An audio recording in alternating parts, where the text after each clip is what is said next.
this is the 103rd AstoundCast, which I still can't quite believe that we've made it to triple digits now. That is quite astonishing, really. I'm really happy that we've made it this far, and long may it continue.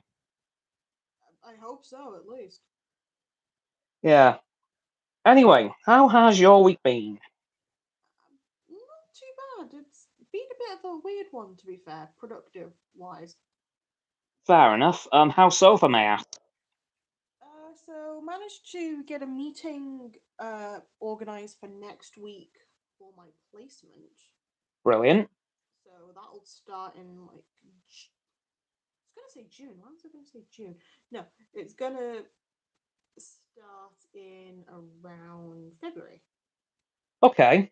of like my own personal project, Oh, which will be fun. Then there was having one-to-ones with my teacher on Thursday, which didn't actually also didn't go too badly considering it just helped me to improve my writing. good. And yeah, this weekend's just been a very much energy crash sort of weekend, but we've been productive with it, so we'll take it. Absolutely. How's your week been? And I'll get on to how we've been a bit productive later on. Um, okay, so that seems like a pretty solid week to me, actually, overall. Yeah, how's your week been then? Hmm. I've got to be honest, though, my week has been pretty, kind of mundane, really. Oh yeah. Like, nothing really spectacular has happened. Went to a World Children's Day event on Monday, and really, since that, well, obviously we've done a bit of productive stuff. Again, I'll get to that later on. And then, of course, watched Doctor Who yesterday, which was amazing. Watched the Abu Dhabi Grand Prix on stream today. And as I mentioned in that stream, I'm not going to be doing live streams for F1 races next year. I will still be covering them in the pre-race roundup, as usual. But next season, I'm not going to be streaming. But that doesn't mean I'm done with that forever. It may come back in 2025. I don't know. But yeah, that is definitely it for now, at least. But speaking of the Abu Dhabi Grand Prix, I'm just going to quickly go over a few major details from that. Sure. It was probably the most stress-inducing race I have ever watched, because every 5 seconds, the way the points would have been doled out, it was switching between Ferrari and Mercedes, second in the Constructors' Championship. That sounds. Oh, that it, sounds intense. it changed about 10 times. Like, there were points where Ferrari was ahead by 5 points, ahead by 2, ahead by 1. There was a point where they were even on points. Oh. Like, it was all sorts of confusing to try and keep up with it. Of course, I did have to quickly disappear midstream, which I've forgotten to mention, but yeah, that happened. Only for a second, though. But in the end, Mercedes did just about eke out second place in the Constructors' Championship. Hey. Strangely enough, thanks to a 5 second time penalty from Sergio Perez of Red Bull, because his 5 second time penalty dropped him far back enough to actually help George Russell get enough points for Mercedes to win the constructors over Ferrari. Oh wow. It was a really weird one. I've got to be honest. It was very, as I said, stress inducing. Like, I did not know how it was going to end until it ended. Yeah. Like, seriously, it was back and forth that much that it was just pointless to try and even call it until the checkered flag had flown. I bet. Jeez, that sounds intense. Yeah, it was definitely one of the best races of the season, I'd say. It definitely ended the season with a hell of a bang. And of course, after this season, we are getting a couple of team rebrandings because, as I did mention in today's stream, Alpha Tauri's name is changing to Racing Bulls, apparently. I'm still not sure how to feel about that. and the supposed new livery is silver and blue, which could have been hinted at with Daniel Ricciardo's helmet today, as that was silver and blue, so maybe that one's true. As for the name, I'm not sure, but the livery could indeed be silver and blue, if you take Daniel Ricciardo's helmet into consideration. That feels like Speaking of the AlphaTauri team, it was the final race today for their team principal, Franz Tost, who has been there since 2006 when Red Bull bought the team off Minardi. And of course, as today's his last race, he is now getting ready to be replaced by former head of Ferrari strategy, Laurent Mekies. How that's going to go, I simply don't know, but we'll have to wait and find out for next year. But the other team undergoing a rebrand after today is Alfa Romeo Sauber because, once again, much like they did back in the 1950s, Alfa Romeo are exiting F1, which does mean that for their final 2 seasons in ownership of the team, Sauber will just once again be called Sauber before Audi comes in and revamps the entire team in 2026. that's gonna be interesting. Yeah. So there's a lot of exciting stuff to go to look forward to next year. I did do some livery speculation on the stream earlier about what each team's livery would probably look like. And I listed off the obvious ones that are going to remain probably the same: Red Bull, Mercedes, Ferrari, Aston Martin, McLaren. Those five, I'd say, though, those are quite, solid, pretty easy to guess. But as for the other 5 teams, they're kind of wild cards. Alpine will probably stick with their blue and pink livery. Williams kind of tends to do whatever the hell they want. Same goes with Haas, and of course this new Racing Bulls team, as well as Sauber. Those are the only 5 teams that I can't take any guesses at because their liveries over the years have been pretty hard to predict. Out left field. But as for the other 5 teams, I'd say it's pretty easy to guess. Mercedes are either going to be silver or black. Red Bull, well, they haven't changed their livery in nearly 20 years, so. And let's face it, Ferrari is red forever. McLaren probably going to stick with a papaya and blue. And then Aston definitely going to stick with green, I think. Well, it will be quite interesting to see when it happens. Yeah. And it seems that we might not get them as far away as I thought because pre-season testing starts on the 21st of February.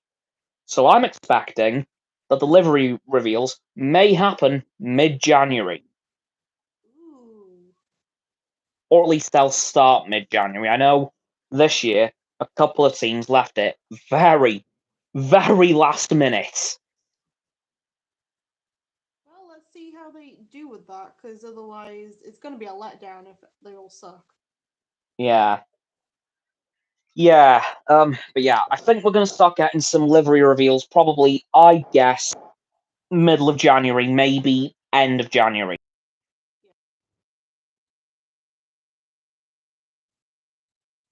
Till the start of preseason testing. So, as of who's going to go first this year, I'm not too sure. They've kind of swapped it around every year. Like they've kind of gone on a bit of a jumble spree over the last few years on who's going to go first. So I'm not going to predict who's going to reveal first, but all I can probably guess is we'll get them either middle of January or the end of January. You'll get them when you get them. Yeah. Anyway, that's kind of it for this week's motorsports section because, well, Williams. Actually, no, there is one more thing.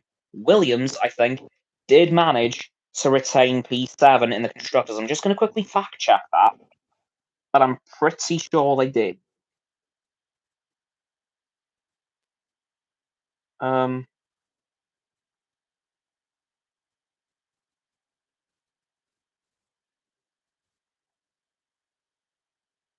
Okay. Right. Let's see. Right. Here is the finishing order of the Constructors' Championship. I'll get onto the drivers in a second. Red Bull, quite obviously, with, oh my god, 860 points. I'm sorry, what? Yeah. And then would you like to hear the gap to Mercedes in P2? Oh, please, please. 409. Oh my god. Yeah. And then you've got Ferrari with 406, McLaren 302, Aston Martin 280, sorry. Alpine with 120, Williams with 28, securing 7th, which frankly is amazing because they finished P10 last year again. AlphaTauri finished with 25, Alfa Romeo with 16, and Haas with 12. Damn, okay. Yeah, now, on to the driver's standings, because I'm going to go over this as well. So, of course, the champion, Max Verstappen, with 575 points. Sergio Perez finished P2, which secured Red Bull's first ever championship 1-2. Oh wow. They've never done that before. And he finished on 285 points. Lewis Hamilton finished in third with 234 points. Fernando Alonso finished fourth in the championship with 206 points. And Charles Leclerc finished in fifth with also 206 points. Wow. And that's based off of Fernando Alonso's finishing results versus Leclerc. I see. How the better finishing results, he has finished ahead of Leclerc in the championship. Anyway, Lando Norris was in sixth with 205 points. Carlos Sainz finished in seventh with a square 200 points. George Russell finished in eighth with 175 points. Oscar Piastri finished in ninth with 97 points on his debut year, which is incredible. And then Lance Stroll finished in 10th with 74 points. Pierre Gasly finished with 62 points in 11th. Esteban Ocon finished in 12th with 58 points. Alex Albon finished in 13th with 27 points. Yuki Tsunoda finished 14th with 17 points. Valtteri Bottas finished 15th with 10 points. Nico Hulkenberg finished 16th with 9 points. Daniel Ricciardo finished 17th with 6 points. Zhou Guanyu finished 18th with 6 points as well. Again, that's based on finishing results. Kevin Magnussen finished 19th with 3 points. Liam Lawson finished in 20th with 2 points. Logan Sargent finished in 21st with 1 point. And Nick De Vries finishes dead last with a whopping 0. Aw. Yeah. So that's the driver standings for the year as well. And of course, this year has absolutely been Max Verstappen's to lose, which he absolutely hasn't, except for Singapore. But yeah, the race was actually a really good one. I'm glad they ended the season on such a high. I'm not sure if Abu Dhabi this year beat last year's record for most overtakes at that track, because last year Abu Dhabi had the most overtakes of the season with 80. I don't know if they've beaten that this year, but I would be surprised if this one has the most overtakes of this season as well. In that case, do you want to say which race you think was the best and which one was the worst for you?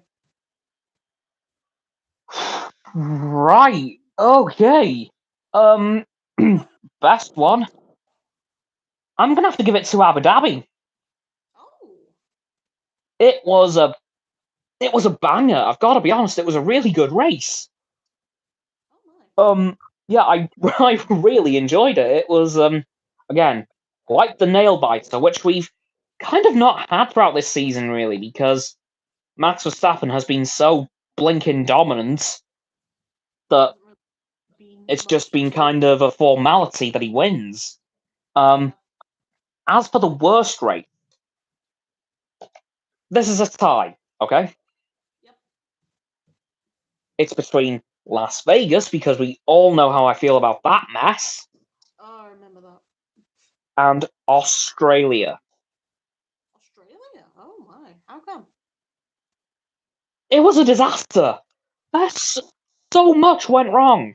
Like you had Kevin Magnussen tap his tire on a wall, and then his rear right just flew off into the sunset, causing a red flag. You had George Russell's engine turn itself into a rocket in the worst way possible by bursting into flames. Then you had the red flag restart, at which point there was another red flag because like a gazillion cars crashed into each other. It was just a bit of a mess. Sounds like. Plus it was and it was the only early race that I covered as well. Because on paper, Australia should have been my shortest stream, but it turns out it actually ended up being my longest of the season. Like, it ended up being the longest one. Considering that I started that at 6 o'clock in the morning, I wasn't impressed. No, I remember you talking about it with me after. Yeah. And that's just when I started to get ill as well. Oh, yeah, of course. It was not long after that that I started to go downhill. Did that help? Probably. Yeah. Yeah. Worst race of the season probably has to go to either not Abu Dhabi, that's the best one in my opinion. Either Las Vegas or Australia. My best one is Abu Dhabi. My worst one is also Abu Dhabi. Yeah. Yeah, so that's my worst and best races of the season. Now, yeah. But I have got something else that I can do next year that's F1 related. Yep.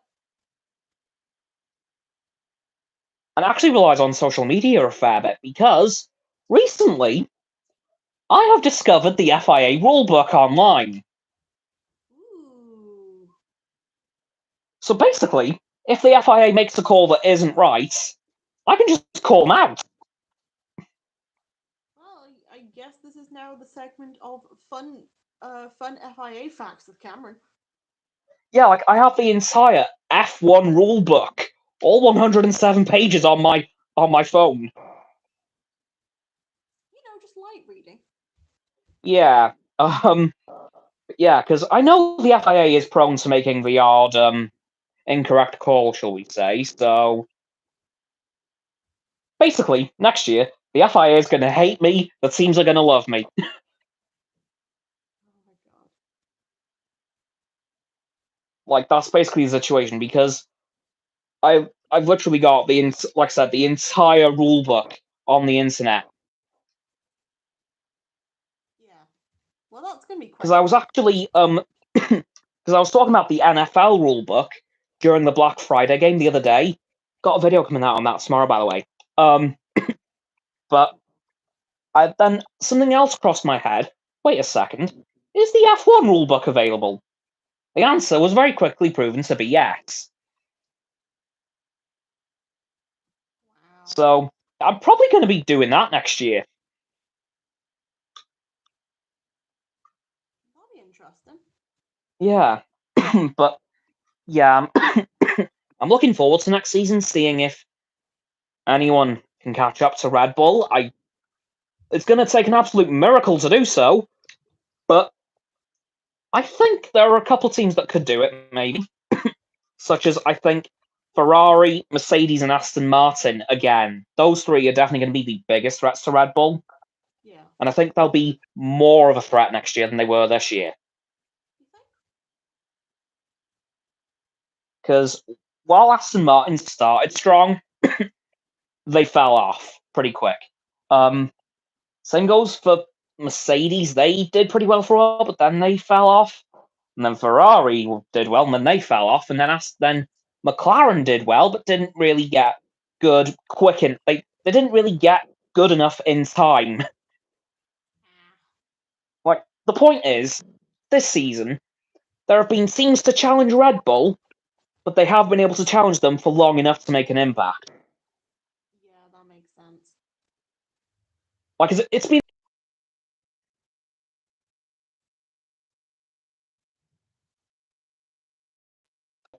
No one's been able to make a consistent push against them.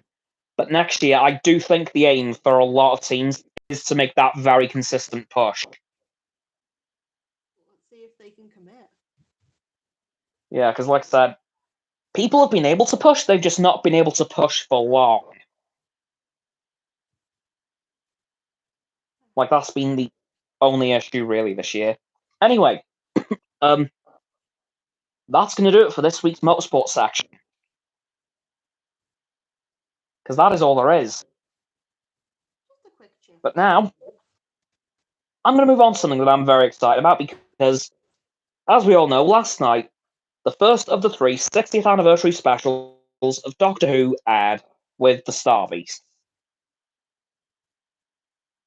I'm just going to put my other headphone on. 1 second.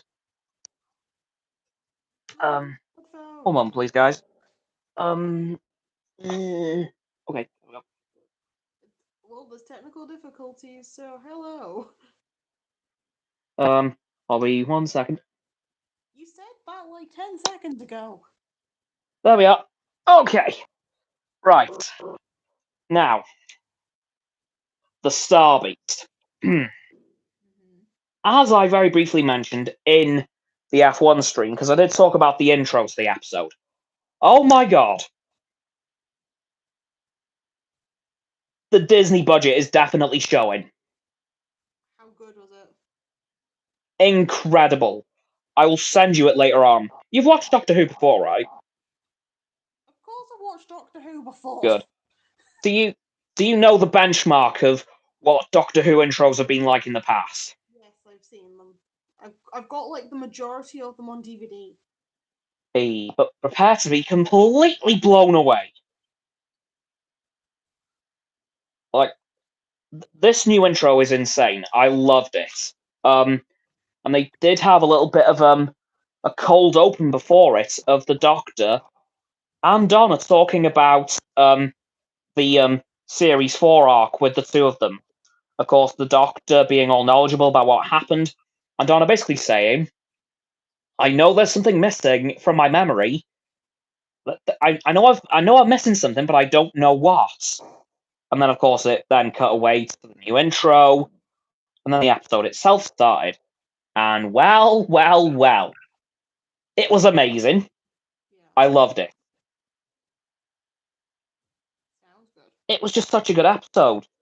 Like, you got reintroduced to Donna and the Doctor very quickly. In fact, in the first few moments, they ran into each other, and the Doctor kind of pooed himself because he was like, "Oh no, oh no, oh no! If she remembers, she dies. Oh no." Oh no. And then then Donna's daughter, Rose, showed up, which nearly made the Doctor cry because you could see for a second he was thinking, "Oh my god, Rose, Rose."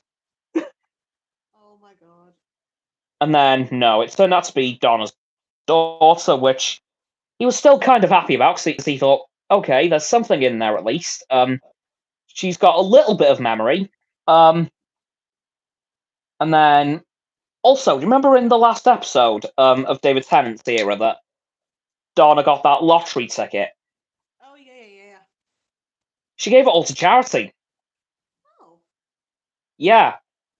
All £166 million of it. Oh, the more you know. Yeah. They made quite a big deal of that because, well, on the one hand, that would have helped the Noble family so much, but on the other hand, it was a very, obviously, big thing of Donna to do. And then she eventually realised, once she did remember the Doctor, because, yes, that did happen, that it was a part of her trying to be like the Doctor. Ah. And then the Doctor Donna came back briefly, and then Donna collapsed. But then, for a second, I thought Donna was regenerating, and I thought, what the hell? Please no. But it turns out that she was passing on a bit of the Time Lord human meta crisis down to Rose. Oh. So, like, all of it in Donna would kill her. Yeah. All the Time Lord knowledge split between two humans didn't. Ah, clever. And then after that, they actually let the knowledge go. Huh.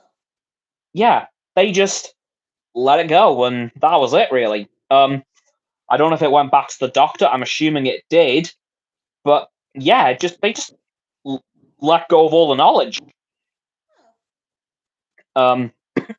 Which obviously saved both of their lives. Now, I do want to touch on very briefly, Ruth Madeley's character, Shirley Bingham, who of course is the wheelchair using character in the new era. Yeah. Wow, wow, wow. Good. She was written perfectly. Yeah. Like, honest to God, I had zero complaints about her characterization because, of course, I myself am a wheelchair user, so I'd be able to comment on that. And honestly, I couldn't find anything wrong. Ooh, that's good. Um, That's a good step in the right direction.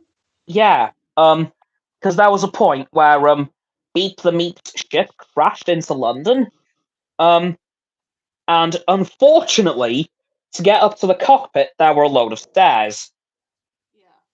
and one of the unit soldiers said, "Ah, sorry about the stairs, ma'am," and she said, "No, don't make me the problem. Just do what you have to do." Like, because she bragged to the Doctor when she met him that she was Unit Scientific Advisor 56. Then the Doctor came back with, "Yeah, I was Unit Scientific Advisor #1. Yeah." And then Shirley replied with, "Yeah, I know. I've read your file. I'm gonna get a bonus just for meeting you." Oh no, Like, that sounds like good writing. Shirley is amazing. I love her. I really hope she sticks around for Tuesday Gasper's era. I think she is, but I really hope to see more of her because she is brilliant. Also, just want to point out that unit issued wheelchair is armed to the teeth. See, Cam, we can get you one like that. Because in the armrest, there are tranquilizer darts and rockets. Cam, I've been telling you to get rockets for years and you wouldn't listen. Oh no, not like propulsion rockets. Blow stuff up rockets. But that's even better. I'll just get you some of them. Yeah, I was like, oh my god, that is so cool! I'll just find some of them for you. That'll be fine. Yeah, honest to God, that was so cool. I thought, yes. I was hoping they'd make her, a bit powerful because in that situation, sometimes in media, wheelchair users can fall victim to the Yeah. enemies because they can't fight back. Russell T Davies made sure that wasn't the case here. Thank God. Yeah. I also do just want to come back to Rose very quickly because she's actually trans. Oh. Yeah, and I've got to be honest, that was also written incredibly well. Because like sometimes, unfortunately, trans characters are written to have their entire life revolving around that. Yeah. She didn't know. Wasn't the case? It was barely even mentioned. Oh. I mean, sure, there was a couple of scenes that it was touched on because it's obviously still a very important thing, but there were other aspects to her character as well. Wasn't the be all and end all sort of situation. Yeah, and there was actually a whole point that she actually runs her own small business of making her own teddies. Aww. Yeah, and it turns out, um, subconsciously, because of the Time Lord human meta crisis, they were based on some of the Doctor's enemies that Donna met. Oh wow. There was one inspired by the Daleks, which was quite hard to see, really. But then I saw one inspired by the Cybermen, and I thought, oh yeah, that's the Cybermen, easily.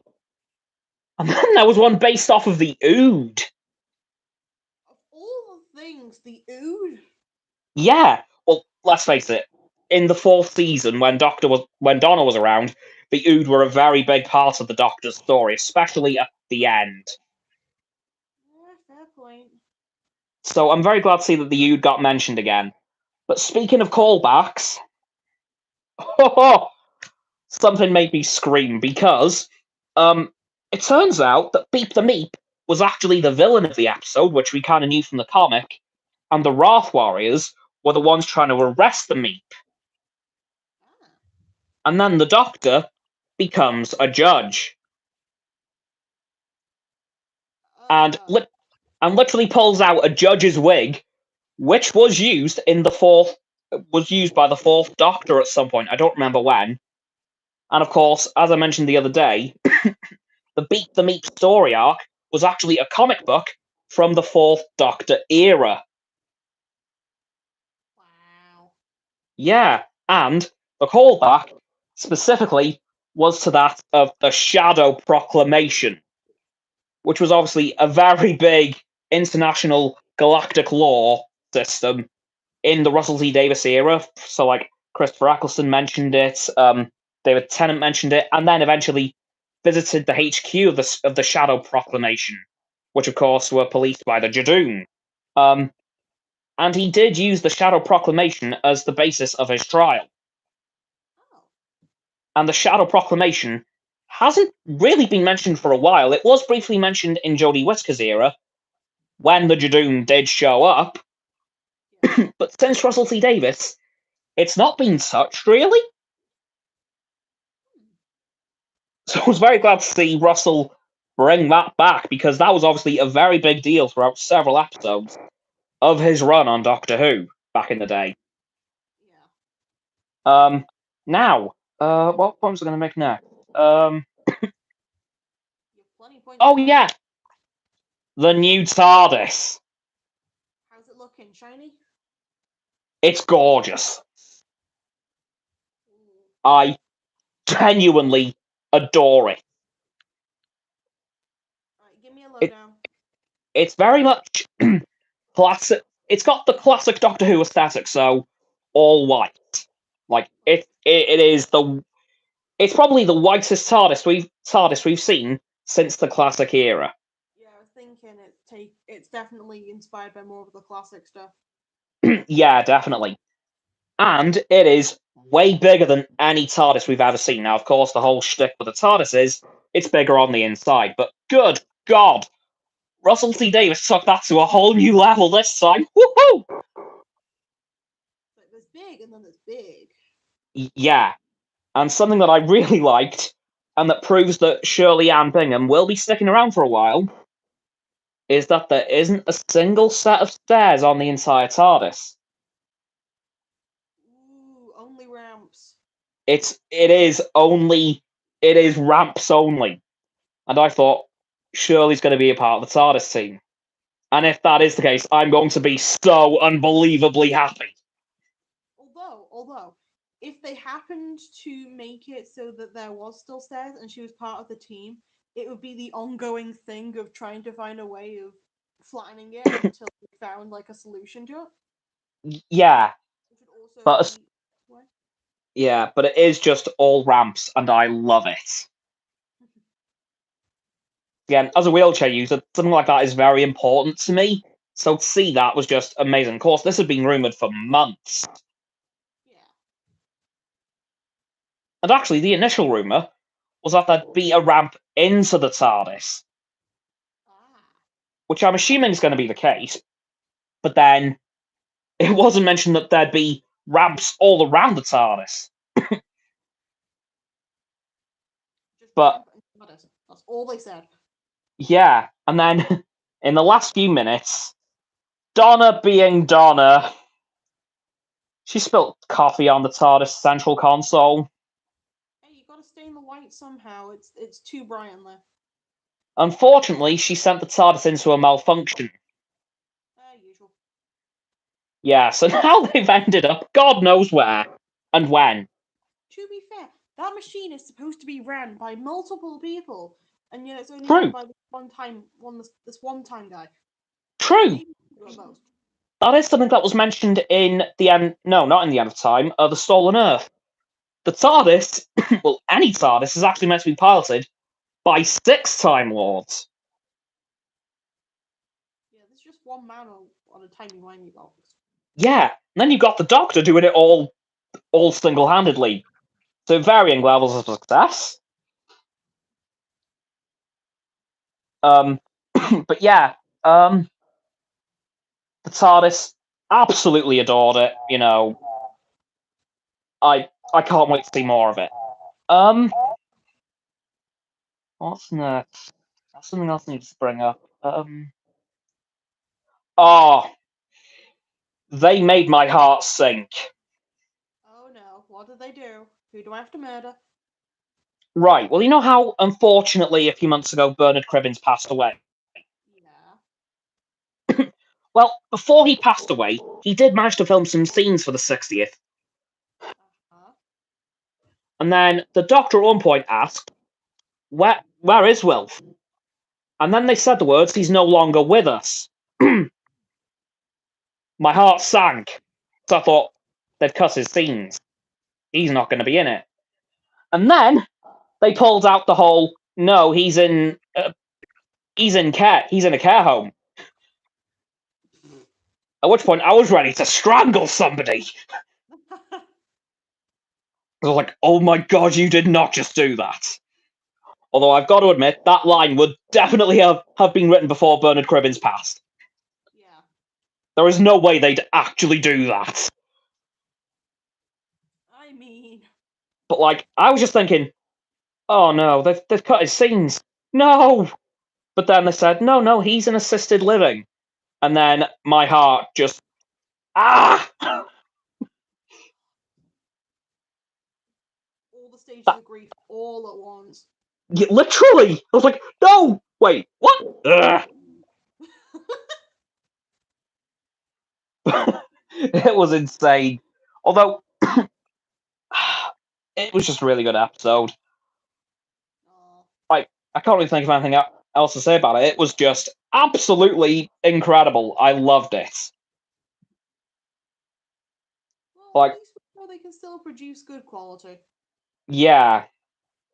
But of course, as I mentioned, it's on iPlayer and Disney Plus right now. So if you want to go and watch it, would definitely recommend doing so because it was good. Sounds like a plan. But I'm very excited for next week's. Yeah. As it's the super cryptic one we know next to nothing about. Oh, right. Russell T Davies has made it a very big point that he wants 0 details of this episode getting out before it airs. Because it is big. Oh, that sounds suspicious now. It does. I am excited but terrified. Because I don't know what's gonna... Well, no one knows what's gonna happen. Yeah, And that's the whole point. No one knows what's going to happen. no, like... yeah, I'm not sure what's going to go down here. Because, of course, there is rampant speculation that, please God no, Donna's going to die. Oh, God. No. Yeah, exactly. Of course, we know she is going to be around in the 3rd special with the Celestial Toymaker played by Neil Patrick Harris. Mm-hmm. I just don't know what's going to happen next week, and I'm scared, but also very excited. Well, next week can't come sooner. No, because let's face it, we know Russell T Davies isn't one for shying away from pulling at the heartstrings. Very true. Such as when Rose disappeared into the alternate universe, when the Doctor had to wipe Donna's memory. Yeah. Yeah. So, I'm scared, but excited. But yeah, that's kind of all I have to say about the Starbeast. Anyway, cannot wait for next week's. Oh, actually, just one more thing. The sonic screwdriver. Whoa! The graphics from that thing now are incredible. Ooh, Like, it can actually make holograms now. that's a new feature. And it can make shields. Okay, so where can we get one of these, and how much is it going to cost for me to get 5? I know, like, it's so cool. I love it. Yeah, that's kind of all I have to say about the Starbeast, really. So yeah, that's kind of it. Would definitely recommend going watching it if you haven't already. Now that announcement we've been talking about the last few weeks, shall we? Alright, we can spill it. Mainly because this is our final opportunity to do so. Because you've been dying to say it. Yeah, and there's literally 0 more chances after this. Sure. So, from tomorrow, I am going to be pre-recorded for literally the next month. Of course, Roxanne has done some videos on her own as well. Thank you for those. Well, you will have. We don't have to say that yet. We could pretend.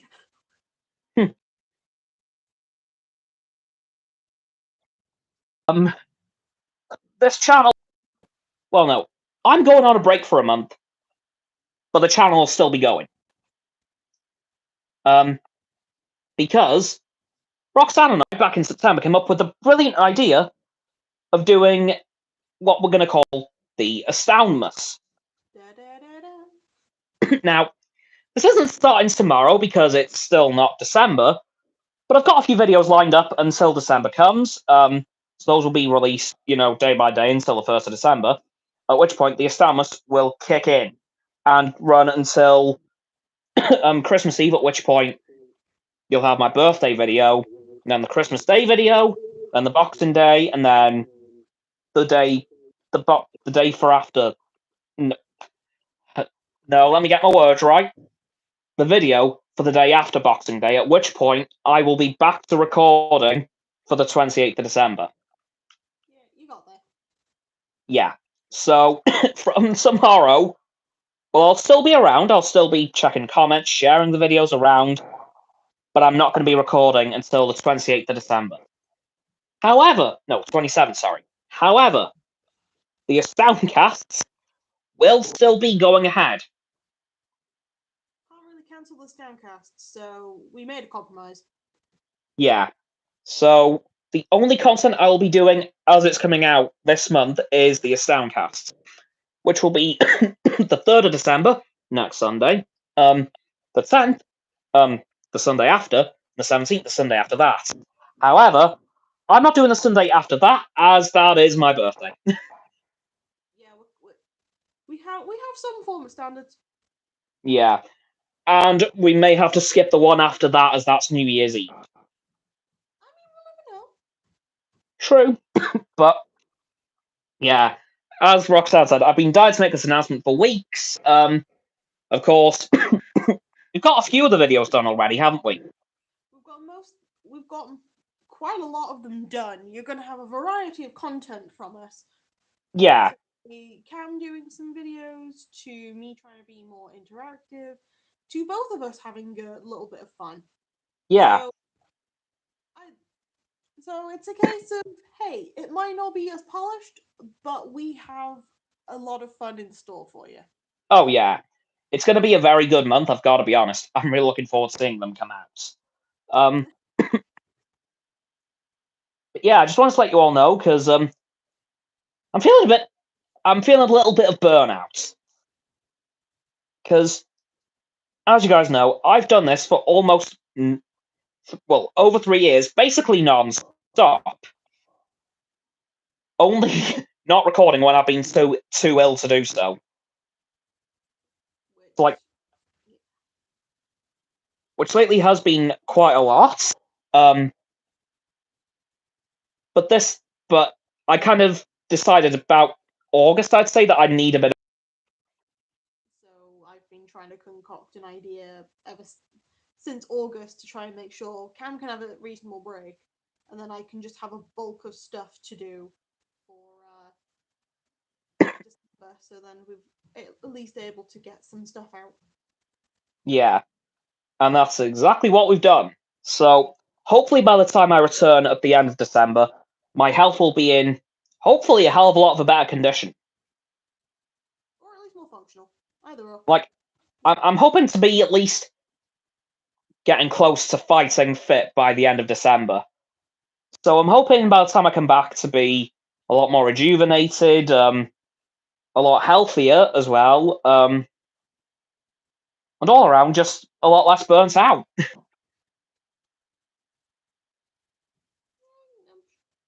sure it'll be fine. The break will do us both good because I can just edit in bulk. Yeah, definitely. Considering I have uni work as well. Yeah, of course. That to be fair, we've played this pretty well, haven't we? Yeah. But yeah. So yeah, I just wanted to give you guys that little heads up. So I'll still be in the comments if any comments come through. I'll be answering them best I can. As I said, I'll Content will still be going up, but yeah, we're just changing up the format a little bit and having yeah, like a month filled with like Christmas themed ideas. yeah. But yeah, that's kind of all I want to talk about today. Is there anything you want to talk about? No, I don't have much to talk about this time because week just been busy. Yeah, same. Honestly, I've not really had much chance to breathe. But yeah. Shall we wrap this one up then? Yeah, let's put a nice little bow on it. All right then. Thank you all for joining me and Roxanne on this 103rd AstoundCast. Good God. Please, if you've liked this stream, give it a like, as well as subscribe to mine and Roxanne's channels. Her link's down in the description. My button is just below the video title, and you will head into the description by clicking the video title. And of course, please click both of our bell icons for both sets of our notifications. Comment as well, because why not? And let us know what you think about the stream and what you've thought about today. And if you're as excited for the Astoundmas as we are, brains going. Let's see if I can get through this outro in one piece. And of course, when you've done that, please give me a follow on my social medias. They'll be in the link tree in the description, as I've said. And below that will be Roxanne's website and YouTube, as I also said. And lastly, please do share this video with all your friends so they can join the infinite loop of liking, subscribing, commenting, following, and sharing, and around and around and around that loop. And I'll see you guys tomorrow with another video, and next weekend with another AstoundCast. Goodbye!